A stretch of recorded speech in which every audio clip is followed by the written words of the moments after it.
Jornada electoral crucial en Estados Unidos.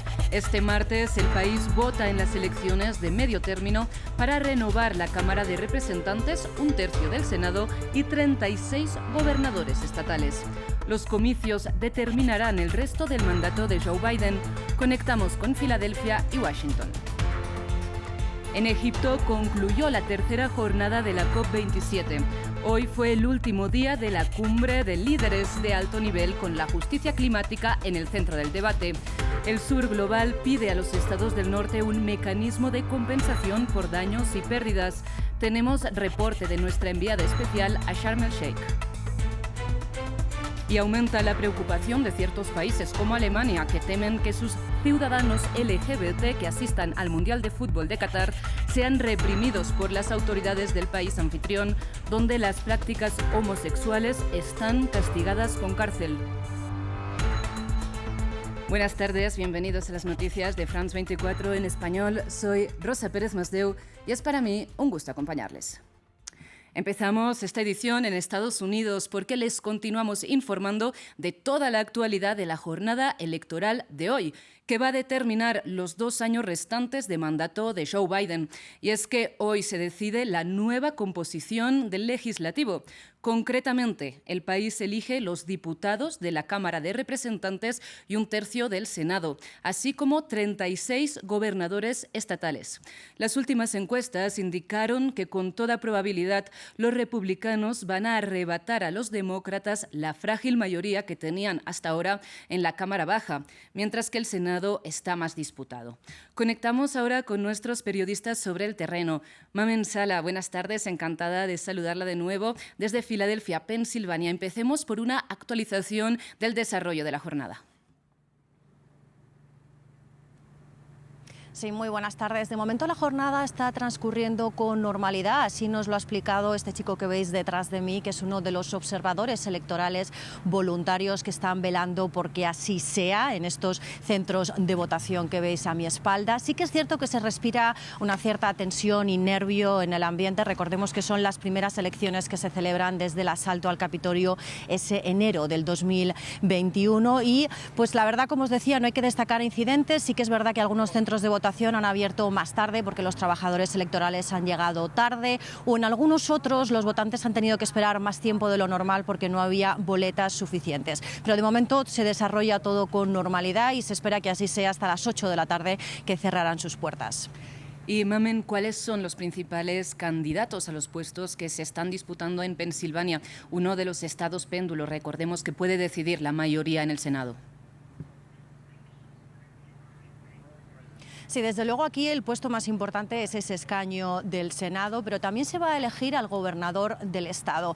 Tenemos en el lado demócrata a Joe Shapiro, un candidato demócrata que logró un gran apoyo económico en las primarias, y justo enfrente estaría Doug Mastriano, amigo y apoyado por Donald Trump, y que además también negó esas elecciones del 2020 y además forma parte de grupos extremistas. Pero como decíamos, aquí lo más importante es ese escaño que hay en el Senado. Tenemos al republicano Mehmet Oz. Se trata de un expresentador de televisión y cirujano que ha apostado por encontrar sus votos en los suburbios y en el centro de Pensilvania. Y en el otro lado estaría el candidato demócrata John Fetterman, que como sabéis tuvo un derrame cerebral en mayo. Su médico ha dicho que perfectamente puede realizar esta labor, pero aún así ha sido ataque en varias ocasiones por parte de su contrincante. Él ha decidido rascar votos en ciudades pobladas como esta, como Pensilvania y Pittsburgh, pero ambos están muy dependientes de los indecisos, que aquí en Pensilvania son muchos.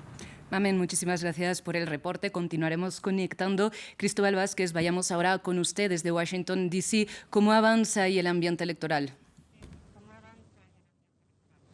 Pues el ambiente está tenso porque ya varias ciudades han requerido más presencia de la fuerza pública en los centros de votación y en los centros que, tras el cierre de urnas, se usarán para el conteo de los votos. De hecho, en Carolina del Norte se han reportado 16 incidentes de intimidación al votante y de interferencia también. Reportes de autoridades electorales de ese estado dicen que personas en carros con grabadoras pasan muy cerca de los centros de votación grabando a los los votantes haciendo las filas y depositando su voto. Además, también se ha reportado que en los días anteriores personas con armas estaban esperando al lado de las urnas de votación del voto anticipado, y esto pues llevó a quejas de la comunidad. En Arizona además también se están reportando 18 quejas de intimidación al votante. Además, precisamente allá en Pensilvania, donde está nuestra colega Mamen Sala, se reporta, autoridades dicen que pues van a requerir volver a un proceso electoral que va a demorar un poco más el conteo de los votos, precisamente en un estado que determinará el futuro del Senado en Estados Unidos. Cristóbal, muchísimas gracias por el reporte. Estaremos muy pendientes de la evolución de la situación que nos comenta. Nosotros cambiamos de información porque, como les comentábamos anteriormente, estas elecciones son la razón por la que el presidente estadounidense Joe Biden todavía no se ha desplazado a Egipto, donde concluyó hoy la tercera jornada de la COP27 y la llamada Cumbre de los Líderes, con la justicia climática en el centro del debate. Los países pobres y en desarrollo insisten a los estados ricos en crear más mecanismos de solidaridad climática, dado que es el sur global quien sufre las consecuencias más devastadoras de la crisis, mientras que el norte es el principal responsable. Por otro lado, hoy intervino virtualmente en la cumbre el presidente ucraniano Volodymyr Zelensky, quien declaró que el planeta ya no soporta un disparo más. Nuestra enviada especial en Sharm el Sheikh, María Clara Calle, nos destaca los puntos más relevantes de la jornada de hoy. Después de 2 días terminó la Cumbre de los Líderes, hoy con uno de los discursos más esperados, el de Pakistán. Su primer ministro, Muhammad Sharif, propuso que se cree un índice global de riesgos climáticos para que se priorice la financiación a los países que corren más riesgos, como el suyo, que enfrentó las peores inundaciones de la época reciente. Otra de las evidencias de esta injusticia climática se vive en las Islas Cook. El primer ministro Mark Brown aseguró que el 99% de su territorio está a nivel del mar, por lo que casi todo podría inundarse si los océanos crecen. Por eso le hizo un llamado al grupo del G20, que produce el 80% de las contaminaciones, a que contribuya más. Y parte de este grupo es la Unión Europea, quien también se pronunció hoy. Charles Michel, el presidente del Consejo Europeo, y Ursula von der Leyen, la presidenta de la Comisión Europea, hablaron en el mismo sentido. Por un lado, reiterar que Rusia ha utilizado la energía como un arma. Y por otro, decir que el bloque de los 27 ha sido un campeón climático, ya que aportó 21.000 millones de euros para la financiación climática en 2021. Y aunque Ursula von der Leyen utilizó un discurso más fuerte al hacer un llamado a los países del norte global a que cooperen, al final nunca mencionó los daños y las pérdidas. Recordemos que la Unión Europea se opuso en Glasgow a la creación de un fondo para este hecho. Y por último, la ONU propuso una agenda para la adaptación, con más de 30 planes que espera que se cumplan antes del 2030. Cambiamos de información porque el presidente turco Recep Tayyip Erdogan mantiene su veto sobre el ingreso de Finlandia y Suecia a la OTAN, después de reunirse hoy en Ankara con el nuevo primer ministro sueco Ulf Kristersson. Recordemos que tanto Helsinki como Estocolmo solicitaron entrar a la Alianza Atlántica a raíz de la invasión rusa de Ucrania, pero que todos los Estados miembros de la OTAN deben aprobar las solicitudes, y una de las condiciones que impone Turquía a Suecia es la deportación de supuestos miembros del PKK a territorio turco. Nuestro corresponsal en Estambul, Adrià Rocha, nos amplía. Turquía mantiene su veto a la entrada de la OTAN de Suecia en Finlandia. Así lo ha explicado esta misma tarde el presidente turco Recep Tayyip Erdogan, que ha recibido en Ankara al primer ministro sueco Ulf Kristersson. Erdogan ha explicado que Turquía considera que Suecia, sobre todo Suecia, pero también Finlandia, se han convertido en estados en los cuales la democracia es usada por organizaciones terroristas para mantener allí sus personas. Erdogan ha dicho que es algo que se tiene que evitar. Kristersson ha dicho que va a seguir todos los compromisos adquiridos con Turquía, que fueron adquiridos el pasado mes de junio en Madrid, en la cumbre de la OTAN, a través de la cual se certificó la entrada de Finlandia y Suecia al proceso para entrar definitivamente a la OTAN. Este proceso, sin embargo, aún no ha terminado porque todos los Estados miembros de la OTAN tienen que ratificar la entrada de un nuevo país a través de sus parlamentos. Faltan 2 que voten a favor de la entrada de Finlandia y Suecia a la OTAN, son el de Hungría y el de Turquía. Turquía, de hecho, sigue con este veto, sobre todo por la razón en que Turquía quiere que se deporten a supuestos miembros de organizaciones terroristas, sobre todo el PKK, considerado terrorista tanto por Turquía como por la Unión Europea, y la cofradía de Fethullah Gülen desde Suecia y Finlandia hacia Turquía. Turquía el mes de junio pasó una lista de en torno a 70 personas que Turquía quería deportadas, solo han sido 4 y los demás de momento no lo han sido y no se espera que lo hagan por el hecho de que es la justicia sueca la que tiene que decidir caso por caso. De hecho, no se espera que el veto turco sea retirado hasta finales de primavera del año que viene, incluso entrado el verano. Turquía en junio tiene que celebrar unas elecciones presidenciales cruciales para el futuro tanto de Erdogan como del país anatolio.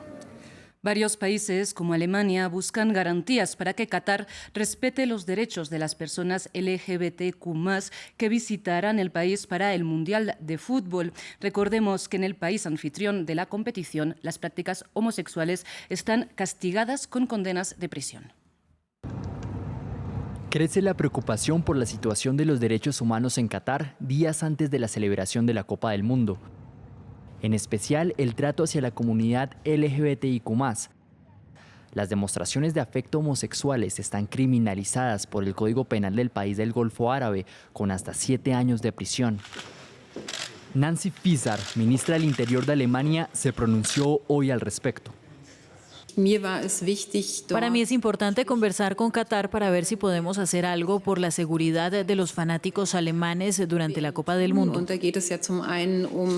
Proteger a las personas que aman a otras personas de su mismo sexo y quieren demostrarlo. Estas declaraciones se dan luego de una controversial entrevista de la televisión pública alemana al embajador catarí de la Copa del Mundo, Khalid Salman, en la que describió la homosexualidad como un daño en la mente. A pesar de los comentarios homofóbicos de Salman, Alemania prefiere confiar en el respeto de Qatar hacia las comunidades sexuales diversas. Previamente, Nancy Faeser habló con el primer ministro catarí Khalid bin Khalifa, quien le dio una garantía de seguridad.